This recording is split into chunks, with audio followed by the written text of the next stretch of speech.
I like doing low budget movies because everybody's there for the same reason. Yeah. To make a good movie, not to get rich. Yeah. And I think if I were offered a Marvel movie, regardless of how much they were going to pay me, I would say, no, thank you. We are the Get Reelisms podcast. I am Adam Chase Rennie. And I am Christine Chen. And surprise, we're both filmmakers. We get into it by sharing secrets, advice, and gossip in filmmaking. And we even get our other filmmaking friends to share theirs too. So please, everybody, join us for an ode to filmmaking. Welcome, one and all, to another episode of the Get Reelisms podcast, episode 167. I am Adam Chase Rennie. 168. Yeah, it is one. I'm so sorry. You're right. It is 168. Goodness gracious. Episode 168. I'm Adam Chase Rennie.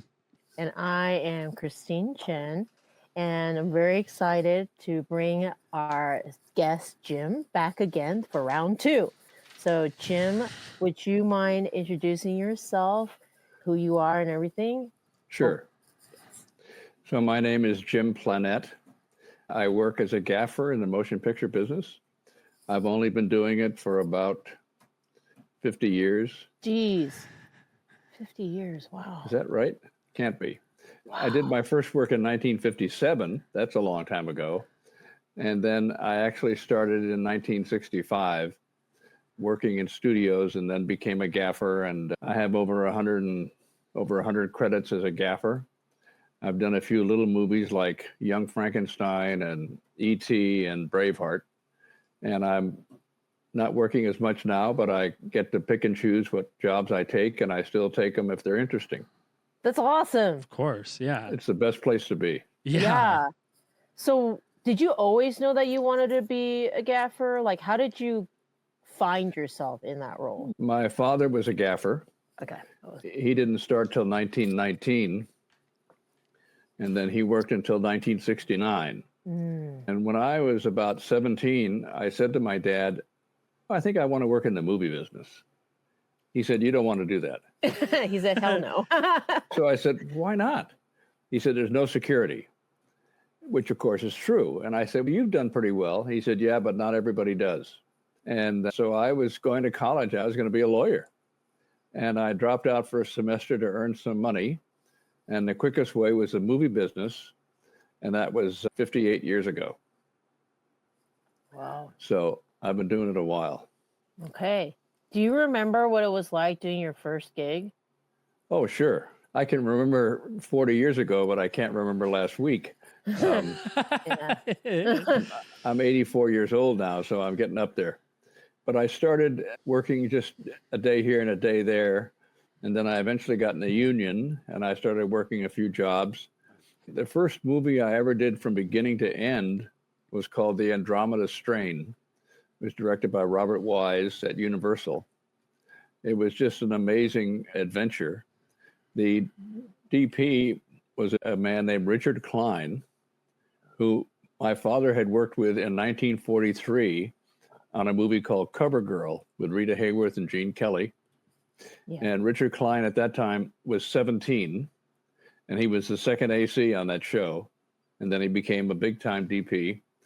And so we met again. And then the next movie I did, I worked with him again as the best boy on a movie. And then the next movie was my first job as a gaffer. It was called Hammersmith is Out, directed by Peter Ustinov with Elizabeth Taylor and Richard Burton. But most of it was shot in Mexico with them. And then there was 2 weeks in Los Angeles that I worked on without them because they didn't want to pay any U.S. taxes. But that was my first job as a gaffer, and then I went on from there. When you were doing your gaffer work, like for your first jobs, were you scared, or did you ever feel like you were faking it till you were making it? No. Okay. When I started working on shows and things, on the first day, I would say to the gaffer or the DP, may I come to dailies? Because we used to watch dailies at night after we finished. And they always said, oh, of course. And so that's how I learned how to light. I remember what we had done the day before, and I saw how it turned out. And if it worked or it didn't work, I learned from that. And when I was about 12, I was visiting my father, and I saw all the lights, and I said, how do you know where to put all the lights? He said, first you have to learn to look at light, and then when you have to recreate it, you've got an image in your head. Best advice I ever had. And so working with Richard Klein on that Hammersmith Is Out, he went with the MO of, if you're an experienced gaffer, get a young, experienced DP, get a young gaffer, he'll just do what you tell him. So he tried to tell me what to do, and I didn't like that at all. That's not the kind of gaffer I wanted to be. So when he offered me another job, I said, no, thank you. And was able to work with some young cameramen who didn't really know everything and were interested in my input, because it's a collaboration. It isn't some dictator. It's working together with ideas, and everybody has ideas. Some of them are good, some of them are not. And my father used to say, always give them something to look at. And even in the beginning, while they were setting up the shot, I was doing the lighting. And then the shot was all set up, and they would come and look at the lighting, and they would say, okay, this is good, or maybe we should do this or this. And we make a couple of changes, which were really simple. So we were able to move quickly. And that was a good thing. Because, of course, in the beginning, I was doing low budget movies. And so anyway, that's how it all started. Yeah. In the recent years, I know technology has changed a lot when it comes to lighting and stuff like that. Right. How have you seen that affect the way you light, or has it? I still light the same. It's just much easier. Yeah. Because the equipment is much smaller, much lighter. The cameras now, instead of being 25 ASA, are 3200 ASA. So when you say we're using available light, you don't mean every light available. You mean truly available light. And as you see the way I'm lit here in this room, I open the Venetian blinds so that I get a nice soft light on half of my face. And I don't need any fill light because this camera is very good. But that's the way I do movies. And even at night, you can get by with real practical lights. And a fireplace now puts out enough light that you don't need to accent it. So it's just, the job is the same. It's just much easier and quicker. And you have a smaller crew. And movie that we were bitching about. Yeah, we were talking about it. We were talking about fine, but I don't want to be involved. No, yeah, because we were just talking about how it feels like a lot of Marvel movies are very inconsistent, especially when it comes to lighting. Like every other scene, especially with this film that I watched, which was Ant-Man Quantumania, one of the thousands of Marvel films that are just kind of part of its lexicon, right? It just felt like it was so inconsistent, and it had no real motif. There's no continuity at all. There's nothing that you can attach to that can be memorable at all. Conclave, very memorable, just by its like the way that it even looks. Like it's outstanding. If we're not talking about the story, it's just the setting and everything. Before we went live, we were talking about it, and that is more memorable to me. I remember that. I don't remember this movie. I can't remember it. I just read a book about Columbia Pictures, and it starts at the very beginning when it was really a tiny little company, and then it got bigger and bigger. And there's a cameraman that worked there in the 30s and 40s named Joe Walker, and he put forth a little thing about what cinematography does, and what it boiled down to him saying, cinematography should help tell the story, not call attention to itself. And that's the same as lighting. You just help tell the story, but don't go, hey, look at me. No, we want you to look at the movie and listen to the characters. But that's the same as costumes and music and production design. Is they're not to say, look at me. They're to say, watch the story and listen to the people. Do you have, what's your top 3 favorite movies that you lit? And why did you have so much fine lighting those specific films? If you say my favorite, the one that pops into my head is a movie called The Fisher King. Yes, I remember that. Terry Gilliam was the director. The DP was a Brit named Roger Pratt. And when I was offered to interview with him and to see about the movie, I never thought he would offer me the job because he was a British cameraman who they're known as lighting cameramen. But I wanted to meet him because he'd done Brazil, which was one of my favorite movies. Oh. And It's a so great we movie. were talking about movies and different things, and I liked him. And then he said, "Are you one of those Hollywood gaffers who wants to set all the lights?" So I said, "No, but I want to be involved in the setting of all the lights." He said, "That's what I'm looking for." And so he offered me the Los Angeles part of the Fisher King. I don't know what I was thinking about, but I said, "I'm not interested in doing half a movie." I needed the job. I don't know what I was thinking, but he said, "Oh, let me see if I can work that out." Wow. So he did. I did the New York part and the LA part. Oh, wow. And That's balls. we or no brains. And that's So where we- you filmed at Penn Station and you lit up Penn Station. Grand Central Station. Grand Central Station. Yeah. So we were prepping in New York for 4 weeks. Wow. And so That's whenever I had a spare time, I would go to Grand Central Station and think about how to light it, because it was Right. supposed to be at 5 o'clock in the afternoon. Uh-huh. But of course, we were going to be there at midnight. So, Oh, yeah. The light. that's a big deal. Uh-huh. Yes. and every time I went there, it looked bigger. And this was 1991. And they had a light then that a cameraman in Pittsburgh had discovered. This light was invented to light athletic stadiums for night games that didn't have their own lights. And so they would put 3 of these lights around the stadium they had a 110-foot boom arm that had lights at the end that you could control from the ground. And so this cameraman saw that in Pittsburgh and said, "That'll work in the movies." And so he started using it. And so then it became called I can't remember the name. But so I told Roger Pratt that we'll use this big light on the south side. And then when they move to the main floor, we'll put it on the west side. Sure. He said, "How long will that take to move it?" So I said, 10 minutes. And it did, because it was a totally self-contained unit. And Wow. so when we first scouted, Terry Gilliam said, "When they get to the main floor, it'd be great if everyone started waltzing around the information booth." I thought the producer's jaws were going to hit the floor because that wasn't in the script. Right. But that's what we did. And so it was really a big, and so I would decide when I would be visiting Grand Central Station, I'd see the places we could hide lights plus the big light outside. And it worked fine.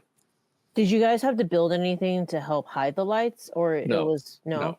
Okay. What There's a were lot of- the A lot of regulations? pillars and things that I could put the lights behind. Yeah. What do you remember? What were the regulations for shooting inside Grand Central Station? It's probably a lot of regular what? rules. Regulations, rules. Were they? I'm sure if shooting in there, they probably gave you a lot of rules that you can do. Not that I know of. Okay. You just Wow. basically you could just do whatever you wanted in Well, there. we were there at 10 o'clock at night to 6 o'clock in the morning. So there Sure. wasn't a lot of activity. But it was still open, right? Oh, yeah. Oh, yeah. Yeah. That's nuts. How long did it take to actually, did you guys pre-light it? Or, I had a rigging crew come in and put all the lights in position, okay. and then we started lighting. How long did it take to pre-light? I don't think a couple of hours. Yeah. And did you have to, I would assume, take down, how many days were you at the Grand Central Station? 1. Oh, okay. Okay. Got it. We came back actually to do a couple of shots, but we got almost everything in one day. Got it. Wow. Okay.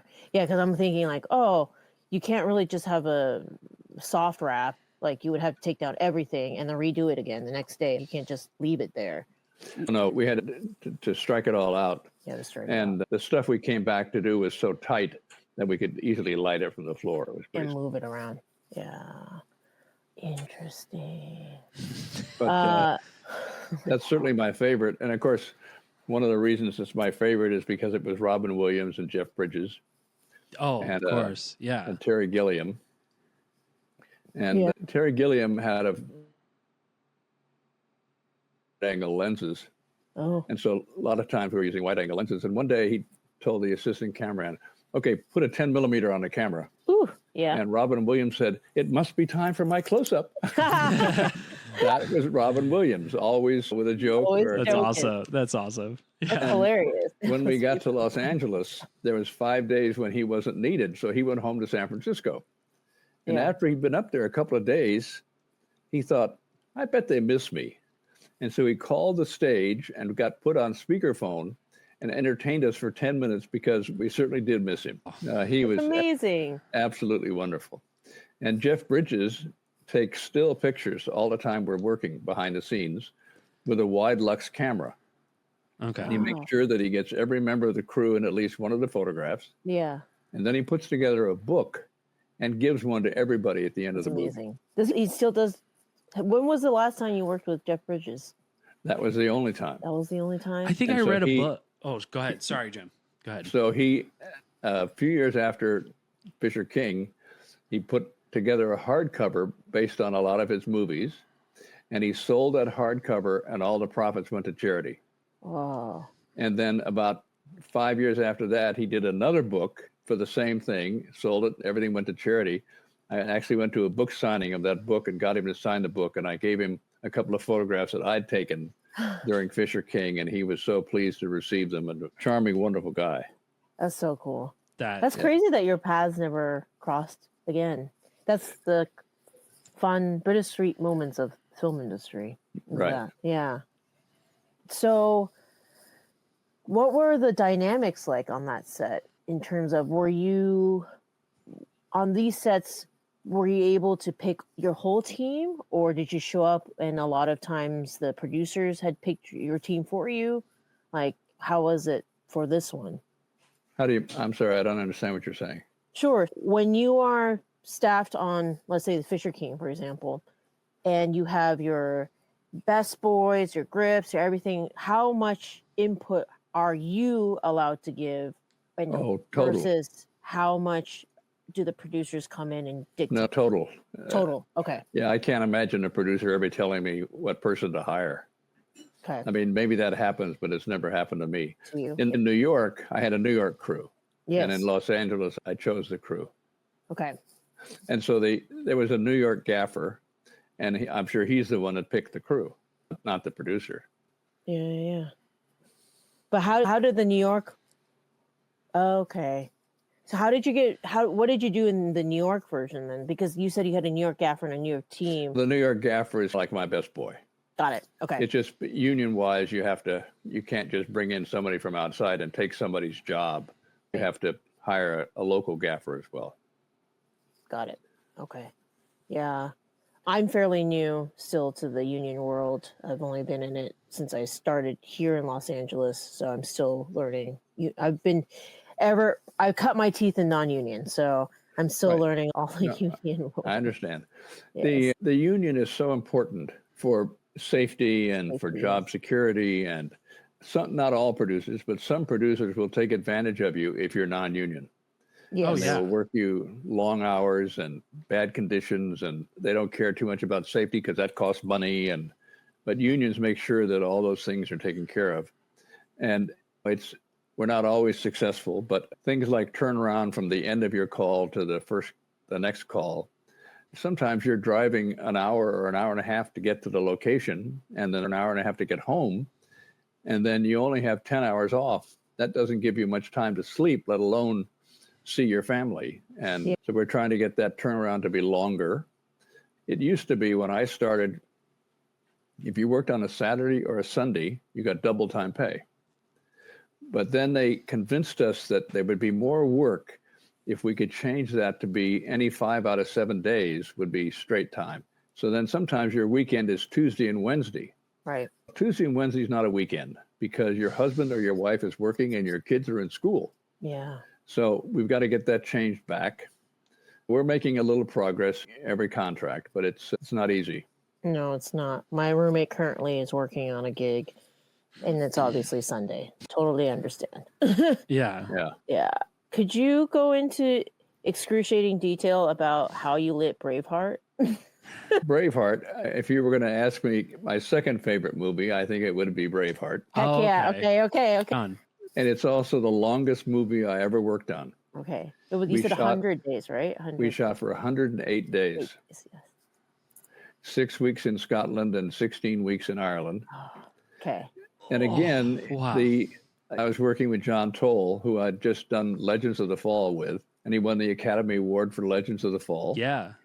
And I'd known him, even then, I'd known him for 30 years or something. So we trusted each other, and he took advantage of what I knew. But the lighting, again, was to help tell the story, not call attention to itself.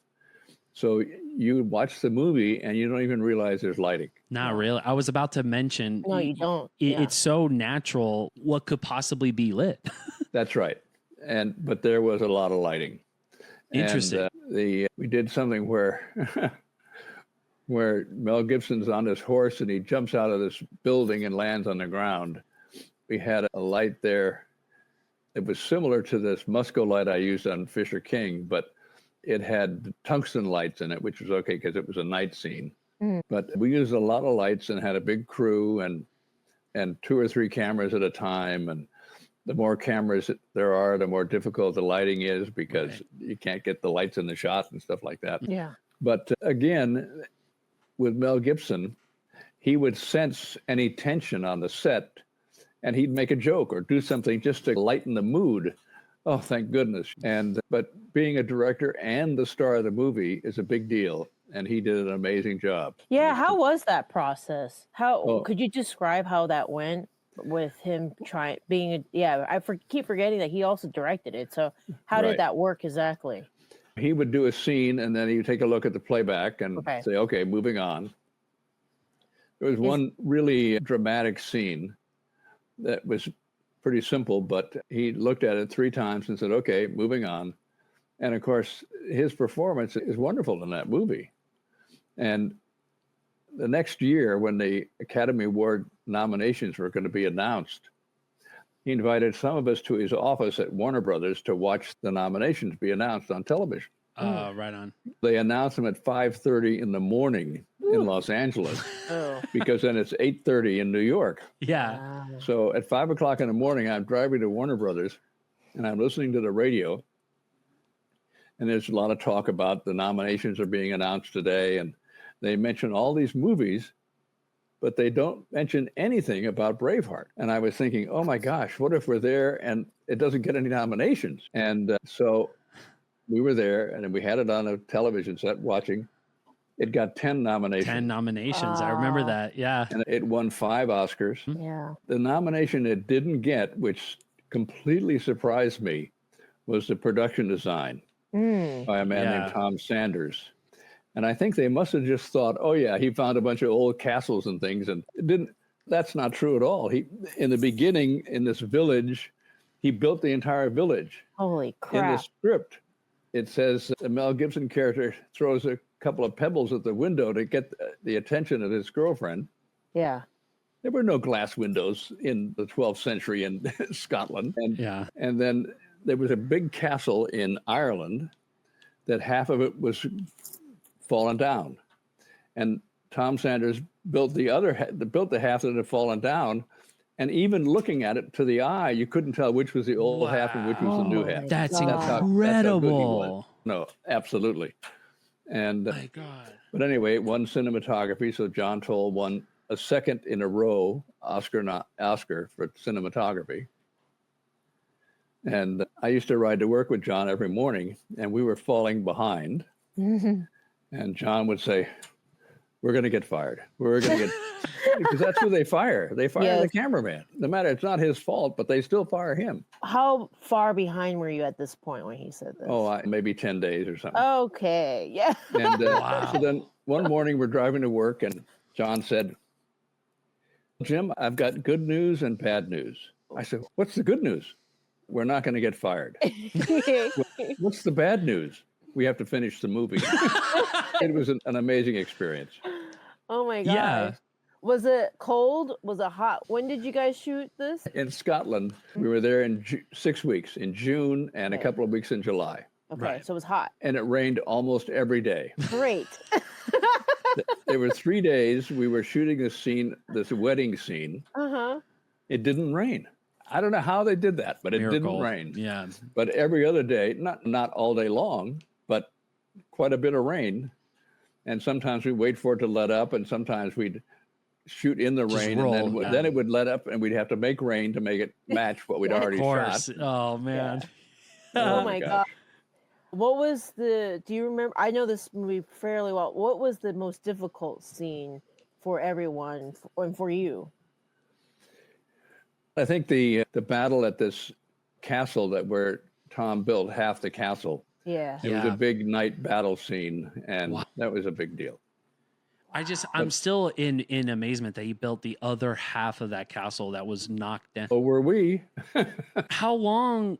You're not around art that much, Right. I would assume, but I would imagine that took weeks. Oh, I'm sure it did. Yeah, John's wow. prep on that was 8 weeks. My prep was Okay. 4 weeks. Got it. Okay. Do you So- know of like stone and stuff, or was it just styrofoam? I don't think it was styrofoam. Okay. No, and they then couldn't the be. interior of the castle was on a soundstage in Dublin, Ireland. But again, because of the way it's lit and the way it's built, it looks like it's real. Right. And so it was really something. That yeah. Yeah. And to be away for that. Oh, sorry. Go ahead, Jim. Sorry, I didn't mean to. Yeah, I was away for 6 months. Yeah. So it's interesting on something that people should remember, I think, is that when John was first hired on Legends of the Fall, Mm. he asked the producers, how much prep do I have? And they said 4 weeks. He said, how much prep does the production designer have? They said 8 weeks. And so John said, I'd like to come 8 weeks early. You just have to pay my per diem for the first 4 weeks. But I want to be there when you pick these locations and build the sets. Right. But it's essential. And so the production designer was going to paint the walls in the house white. And John said, no, they have to be darker than that. Right. And okay. And which way is they built this big farmhouse. Which way is it going to face? North, south, east, or west? Right. So he had it facing north. And then I always say that no matter how good the cinematographer is, if the director is not interested in making a good looking movie, you're not going to make a good looking movie. Mhm. Because you go on these scouts and the director says, okay, this is where we're shooting. And the cameraman would say, okay, we should be here in the afternoon. And the director says, no, we're going to be here in the morning. That means the sun's going to be over my left shoulder. Yeah. And so on Legends of the Fall, Ed Zwick was interested in making a good looking movie. And so was the assistant director. So the way it was scheduled was in the morning, we would look east. In the afternoon, we would look to the west. Right. In the middle of the day, we'd be inside the set. So Perfect. Right. Yeah. John arranged an ASC screening for the movie. And when it was over, the lights came up and Haskell Wexler was sitting behind us. And he said, amazing, John, a whole movie in backlight. And that's the best looking light you can get. Yeah. Wow. So That's so cool. Was there any drama on Braveheart? not that I remember. I think I would remember it too. The assistant director, his name is David Tomlin. He also was the assistant director on Gandhi. So he knew what he was doing. And without him, it would have been a disaster. And I don't think during the filming that Mel realized how much David was contributing.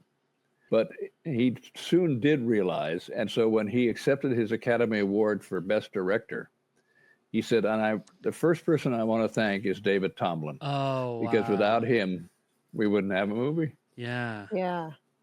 What you've worked now with many ADs. Looking back, what would you say like your top 5 things of what makes a really good AD? What would they be?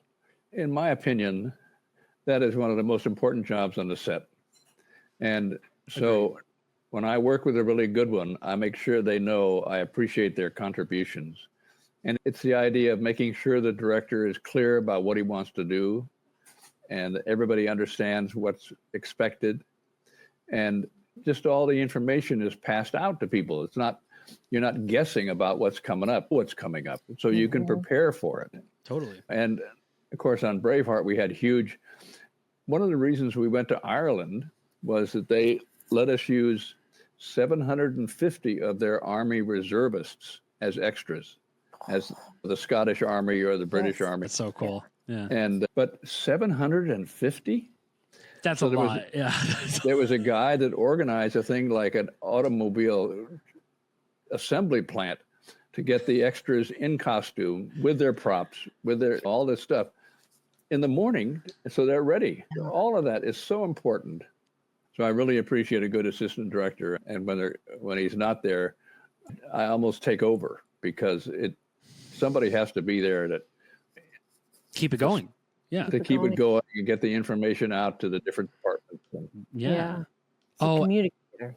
Exactly. I was about to say communication is everything. And Right. I always thank the first AD for relaying any and all information that I especially need. And I'm just only a set deck, but sometimes I would be a PD on a certain shoot for short.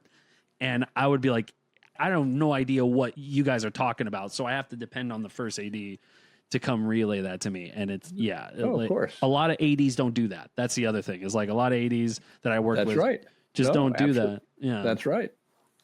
Yeah, I always, when I mentee, because ADing is my main job, but although I'm trying to be a full-time director, when I mentor at AFI, I think the biggest thing I tell the mentees is that if you can anticipate, that's also something that helps out a lot. No, absolutely. Yeah. It's essential.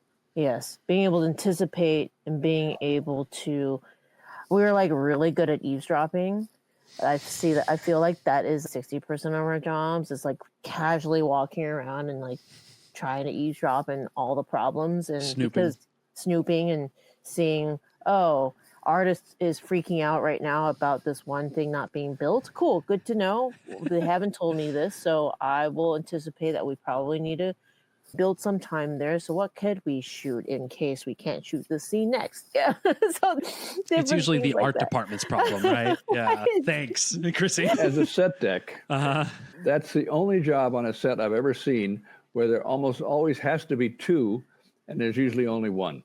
Always one. Yeah. Yeah. And everybody Jim gets it. Yeah. everybody helps the set deck. Yeah. Move that table out of there. How is he or she going to do that by themselves? Yeah. Right. We might be glorified furniture movers, but it's very important. You know what I mean?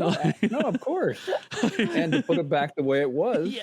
Yeah. Resetting oh my it is God, very hard. resetting it. It's very real hard. I know. Have you done any other jobs on set besides other departments besides G&E? I've been director of photography on a few things, music videos and things like that. Yeah. But that's But you it. know, but never did art or anything else. Okay. That's nice. Do you usually approach like all projects like the same when it comes to these are the standards that I usually work with? I work in this way, I work in that way, and that's just usually how it goes. Have you gotten like pushback or like you had to compromise in any way for certain shoots that you really wanted to get on or they force you to get on? Some of the jobs I've taken, I'm sorry that I took them. Yeah. That's fair. That's Yeah. fair. Because we have those. they don't go as smoothly as I thought they were going to go. Right. And my closest collaborator is the cinematographer. And so when I interview for these movies, I try to get an idea of what they're thinking and how they're working and what their plans are. And sometimes I make a mistake. There was one movie I was going to do, and we were going to shoot in this movie theater downtown Los Angeles. And so we went there, just he and I and the key grip went there scouting before the company came to talk about it. But that's always a good idea. And so we walked in, and the first thing he said was, we'll get a balloon here. We'll have a lit balloon up in the ceiling. And so I've used those, and they're very helpful. But I'd also worked in that theater before, and it wasn't necessary to do that. And now helium is so expensive that those balloons are really expensive. I hate to spend money, that's not needed. And so I said, I've worked here before, and we only did it by this and this.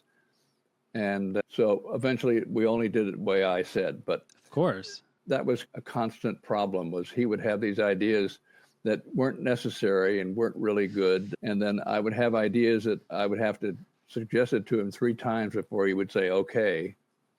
And that's just ridiculous. Right. Because I would imagine that your approach is like less is more, right? Like it is Absolutely. you just The KISS theory. keep it simple, stupid. Yeah. That's right. Just what you have to do.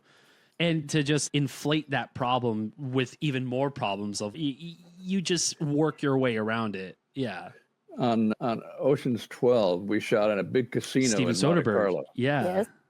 And so we're scouting, and there was a French gaffer with us. And so we went into this big casino, and he said, I think we could just use helium balloons here with lights and take care of it. Oh, no. And I said, great, let's do that. Uh-huh. It worked perfectly. Okay. Okay. And then that enables the camera to look in every direction. Right. 'Cause it's Sure, all up right. high. That's Yeah. right. So those balloons are wonderful when they're needed. Right. But when they're not needed, They're a nuisance. yeah. Yeah. Okay. How much control do you have over those balloons? It's just air, so you just set them off. And I've never seen a helium balloon light. But there's no control of it. Now they probably do them with LED lights, and so you do have control. But Right. in the old days, it was just a light, but you had a cable coming down, but it was very thin, and you could hide it pretty easily, and had to plug into the wall. I was working on a little movie called A Single Man. That was Tom Ford was the director, his first movie as a director. Oh, wow. And I was interviewed by the DP, and they were keeping it a secret that Tom Ford was going to be the director. Okay. But so I talked with this cameraman, and it was his first feature. He was from Spain. And finally he said, would you like to be the gaffer on this movie? I said, oh, I really would. Thank you. And then I said, how old are you? He said, I'm 29. I said, I've got suits older than that. And so we were scouting, and we had this big night scene at the beach. These two guys meet in a bar. They run across the Pacific Coast Highway. They take off their clothes, and they go into the ocean. So I'm standing there thinking, how are we going to do this? And so Tom Ford was standing a short distance away from me. And I said, Tom, this is an important scene. And the way to really do it is to have a big ship out in the ocean with a big light on it, coming back on the water as they run into the water. And I said, that's really important. So I knew it was a low budget movie. What I didn't know was all the money was coming from him. But he turned to the production manager and he said, get Jim his barge. But then the cameraman said he wanted to have balloons. But when we tried to put the balloons up at the beach, it was too windy. And there was no way to do that. So we didn't use the balloons. And it worked out great. That's crazy. You just put lights on a barge and just shown that's nuts. Oh my God. So it was a big light, similar to what I used on the Fisher King. But a company knew about the lights like we use on the Fisher King, so they built their own. It was a little bit better, actually. But so they put it on a barge in San Pedro and then took it up to Malibu, and so cool. There we are. Yeah. Did you think of a third film before I ask about another film that you also enjoyed, that you really loved? The Ocean's movies were really a joy to do. Yes. And the first one, Ocean's 11. Yes. When Steven Soderbergh called me and asked me if I wanted to do that, yeah, I said, oh, it's one of my favorite movies. He said, have you seen it lately? I said, I haven't seen it in 40 years, but so I watched it again. And the only reason I loved the original was because of the Rat Pack. Right. But as a movie, it's not that good. It's all right. Yeah, it's not. Right. That's right.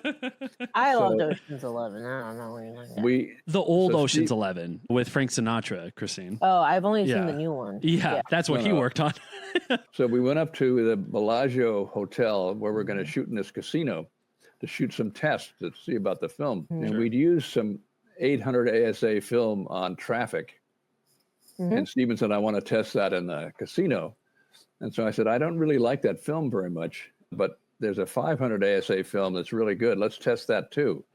And he said, okay. So we tested both those films, and we ended up using the 500 ASA film pushed 2 stops. And they had recessed lights in the casino, and they were on dimmers, and they were set at 60%. So we put them up to 100%, and we shot our test. And so again, it was like available light.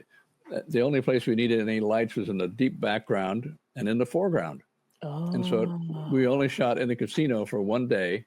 Only were- one day? Yeah, we were able to Wow. shoot from 10 p.m. to 6 a.m. And Wow. usually, no, from 6 a.m. I'm sorry, 6 a.m. to 2 p.m. Oh, okay. And- Okay. And So was but everything else just in a studio? all the casino stuff was that one day. Huh. There's Wow. not that much in the casino. Was Anyway, what? so they do a thing called French hours. Yes. And usually it's 10 p.m. to 6 Yeah. a.m., Everybody hates which them. is the worst. It Yes. sucks. So for this, because the producer knew the owner of the hotel, we were able to do it from 6 a.m. to 2 p.m., which is a more Mm. reasonable time. But of course, when you're on French hours, you don't break for lunch. No. But there was a wonderful cafeteria downstairs that whenever anybody could get away, they could go down and grab lunch. Some of us could not get away, of course. Yeah. And so I went to the production manager and I said, understand why we need to do French hours. But I said, let's do French hours. We'll work 8 hours without a break and you pay us for 10 hours. And he said, that seems fair. That's something for you and something for us. So that's what we did. But a lot of companies do French hours, nothing extra for the crew. Just No. It sucks. And it's not the food, It's a lack the of. break. Yep. The break. Yeah. And it's really important. Yeah. So that production manager was somebody who wasn't there to try to get the most out of the least amount of money. He was there to take care of the crew. Yeah. Yeah. Of And course. I did 4 or 5 movies with him, and he was always like that. That's amazing. We'd Yeah. scout locations, and he wouldn't look for the cheapest motel. He'd look for the nicest motel. Yeah. To keep everybody happy. Yeah. That's right. Yeah. We were in Nogales, Arizona, because we were shooting in Nogales, Mexico on traffic. And we arrived at this hotel that was mainly for a golf course. It was nearby, so it was really nice. And the first night, he provided dinner and drinks for the entire crew. And the next morning, we're driving to location, and he said to me, that dinner last night was good, wasn't it? I said, oh, yeah, it was great. He said, it didn't cost that much. I think I'll do it again tonight. So we were there for 3 nights, and he provided dinner and drinks for all 3 nights. Beautiful. And we were still getting per diem. That's classy. Now that's no, classy. that's right. Yeah. That's Yeah. right. Yeah. That's great. I like Yeah, that. Fred Brost was his name. That's cool. Man. I'm like, when am I going to get on a thing that? But another thing about production managers, Mhm. I got this call from a guy named Ray Hartwick. And he said he was doing a movie in Chicago. And Stephen Poster, the cinematographer, wanted me to be the gaffer. But he said, it's not your kind of movie. I said, what do you mean? He said, it's a low budget movie. He said, we don't have any money for big lights. And I said, I can do low budget. So he gave me the job. So we're in Chicago, we're scouting. And in the script, we're in this house and it says the curtains open, revealing Lake Michigan. So now we're in his house, we're looking at this window and they open the curtains. And the first thing I think about is we need hard gels for these windows to dim the light outside so we can Mhm. balance. Right. But those are expensive. And Right. Ray Hartwick tapped me on the shoulder and he said, Jim, hard gels are in the budget. I said, okay. So then we went outside to look at a night shot. And the director said, okay, the car is going to drive up in front of the house and then it'll drive away at night. So I'm thinking, I need a condor down that street and a condor down that street and 2 extra men and an extra generator. And boy, that's not low budget. And No. Ray Hartwick tapped me on the shoulder and he said, 2 condors, 2 extra men, an extra generator. It's in the budget. What? So the truth is, the only time you have a problem is if you ask for something that's not in the budget. And that means that the guy that made the budget or woman doesn't know how to make a movie. Right. And so they don't put in the budget what is Actually, obviously needed. going to be needed. Right. And they say, sorry, that's not in the budget. It should be in the budget. Yes. Yeah. So another really important job in a movie is the production manager, Yeah. Oh, because of they're the course. ones that divide up the money between the different departments and what they need. And they have to know what's needed. Otherwise, they don't put it in the budget. Yeah. Most definitely. Yeah. What is, without, you don't have to say a name or anything, but the lowest budget that you worked on that you had to be extremely creative on, and what was that specific thing that you did? It's interesting. Just a couple of years ago, I did a movie called Scared to Death, and it had $1 million budget. Okay. And that's where I got the crew extra money because I wanted to have an experienced crew. They said for the pre-light, we're working mostly in one house. For 23 of the 25 days we were in this house. They said for the pre-light, you'll be yourself, a best boy, and one. But then when you start to shoot, it'd just be you and a best boy. Okay. So I said, no, that Yeah. doesn't work. When we're shooting, I need that extra person as well. I said, so they can get ahead of what we're doing. So he said, okay. This is supposed to be an abandoned orphanage, and the whole movie takes place at night. And the windows are boarded up so we could shoot night in the daytime, which was a good thing. And I used, in the biggest room where there was going to be a seance, I hung what's called light mats from beams in the ceiling. And I lit the whole room with 7 light mats that are controlled on an iPad. Yeah. So you could change the intensity and the color to whatever you wanted. The first part of the thing is there's no lights, no electricity in the house. And then later on, they get the electricity on. So there's a big chandelier over this big table where the seance is going to take place. And again, because of lighting it that way, you can look in every direction without seeing any lights because they're all up above. Yeah.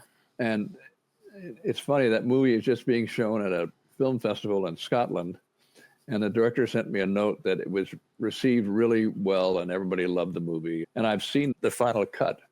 Yeah. And it's really good. The performances are just wonderful. And again, you believe you're in this house at night. And it's so what this guy that puts on the seance is going to do, they're going to make a movie about a seance. So they're going to have the actors experience a real seance. So the guy that's putting it on works with a young woman to make things scary, noises and different things. But then some things start to happen that he hadn't planned. Then he gets scared because he didn't plan that. Right. So it turns out the house really is haunted. And so it's really a fun movie. And there's a woman director of this movie who thought she was older than I am, but she's not. But she was 73 years old at the time. And she does an amazing job as this director. So it's really a good movie. And but I'm glad other people think so too. I was going to ask, I wanted to ask, what are the kinds of projects you currently will say yes to? I'll give you an example of when I said no. Yeah. I'd done part of a French movie here in Los Angeles with a French DP. And he contacted me and said he was going to do a movie in Los Angeles and did I want to do it? And I liked him and we got along. And I said, oh, yeah, that'd be great. Send me the script. And so eventually I got the script from the director. And the cameraman said, oh, by the way, the director wants to shoot on film. I said, why? Why? Yeah. Anyway, they sent me the script. And the script was pretty good, but it was just too violent. And there was violence against kids. And so I contacted the cameraman and I said, I'm really sorry, but I can't do this movie. I don't want to work on a movie that I don't want to see. And so I turned that down. So what I look for is a good script. Okay. With people that think the same way as I do and that I think I'll get along with. I'm not always right, as I've told you, but if I think I'll get along with them and I like the script, I say yes. That's awesome. Yeah. But at this point in your career, is there anything that you're like, I haven't done this before. I would like to do a film that has insert whatever that is. No, I don't think there's anything I haven't done. There we go. That's good to know. Yeah, a wide filmography there, Jim. Yeah. Yeah. That's cool. To just tell you quickly about how important luck is. Early in my career, I worked with a cameraman named John Alonzo, who was absolutely a wonderful guy and a wonderful DP. And we did a pilot. And then we're going to do a little movie at Paramount called Sheila Levine is Dead and Living in New York. And so we were shooting some tests on stage. And the phone rang. And this guy announced, all right, everybody, the movie has been postponed indefinitely. You're all out of work. Oh, no. And it turns out that Jeannie Berlin, the star, had rewritten the script and taken it to Robert Evans, And Robert Evans had given it to the director, Sid Fury, who, pardon the pun, became furious and said, no actor's going to rewrite my script. I'm out of here. Ooh. So we were out of work. Yeah. But the cameraman, John Alonzo, had what was called a pay or play. So they were paying him no matter what. And so they fired the cameraman on Chinatown and gave Chinatown to John Alonzo. So that was one of the turning points of his career, was doing Chinatown, which of course he did an amazing job on with Roman Polanski. Of course. And then the key grip that I was working with got me a little job with a cameraman that neither one of us had worked with before from New York, named Jerry Hirschfeld. So we did this little movie with Jerry. And then Jerry said, oh, Jim, do you want to work on Young Frankenstein? Oh, so Jeannie Berlin is responsible for my working on Young Frankenstein. But again, it's just luck. Yeah. It's also the people who you know. It's also the people, you know, who are in that already. And then they're like, oh, I know a gaffer. And they just, part of it is luck. It's just luck that I met Jerry Hirschfeld. Yeah, it was happenstance. Yeah, That's for sure. right. Yeah. To wrap this all up, we can keep you for ages, Jim. But to wrap this up, one question I did want to ask, though, it's a common question that we want to ask guests, is that, was there ever a time, looking back in your career thus far, is there a time back then that you wish you knew then that you knew now? No. I don't think so. That's a good question. But That's a solid answer. yeah, no, luckily I don't think so. No. No. Yeah. Ask another one, Adam. Yeah, we there for this podcast, we've always loved like talking about other departments and working in respecting other departments. If there was like a reset button, would there be another department that you would work on in the beginning of your career versus working as a gaffer?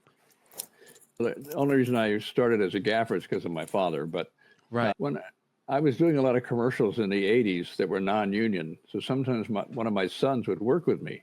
And at the end of one day, one of my crew said, I can get your son in the union, the lighting union. I said, I'll kill you. Because I became a gaffer in 5 years, but that's as far as I can go. And so some people said, you could be a DP. I said, yeah, I could shoot Halloween 6, or I could be the gaffer on Braveheart. And I'd rather be the gaffer on Braveheart. But my son now he's a camera operator because he got in the camera union. And there's no limit to where you can go then. You can become a director of photography, and then you can become a director even. When my father got in the business in 1919, he was in the camera department. He was making $25 a week.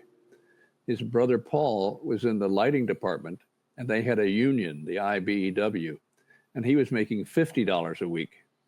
So he told my dad, come where the money is. And so my father switched over to lighting. Otherwise, he would have been a fine DP. So that's a shame. But the money was the money. Yeah. So you're saying you would probably be a cinematographer if you Right. jumped Yeah. your career. It's just DP or camera operator? Which one? No, I don't think I'd be a good operator. Yeah. But I've had a lot of fun I did a music video with Michael Bublé that was really great fun to do, and as a cinematographer. Yeah. I know it's later in your career, but is that something that you are maybe doing more of, is maybe exploring? Music video with Michael Bublé was actually only released a few months ago, but I did it 15 years ago. Oh. Oh, wow. Whoa. And Why? Why did they just release that? That's crazy. I don't know. I'm glad they did, but Yeah. Comes out of nowhere. That's awesome. You know? right. The producer notified me. He said, oh, I forgot. They released our music video. And so he sent it to me, and That's it awesome. was fun to watch it. I want to see it. Can you send me a link? I'll send you a link. Okay, cool. I want to see it. That's cool. Thank you That's so great. much, Jim. This was truly awesome to I feel to like have we you need back. a part 3. I only asked about 2. We might need a part 3. I I'm only not asked sure. about 2 movies. Yeah. I've covered Yeah. everything. Anyway, it's been a pleasure, and thank you very much. And Of course. see I you really again. appreciate it. Jim. Yeah. We'll see you soon. Thank you again, right. Jim. Appreciate All right. it. I know. So Thank you. there it is, folks. That is the Get Reelisms podcast. Thank you so much, Instagram. Thank you so much, Facebook, for being part of it. Hopefully we'll be back next week. Maybe there's the dog. I'm dog sitting is barking now because I haven't taken her out.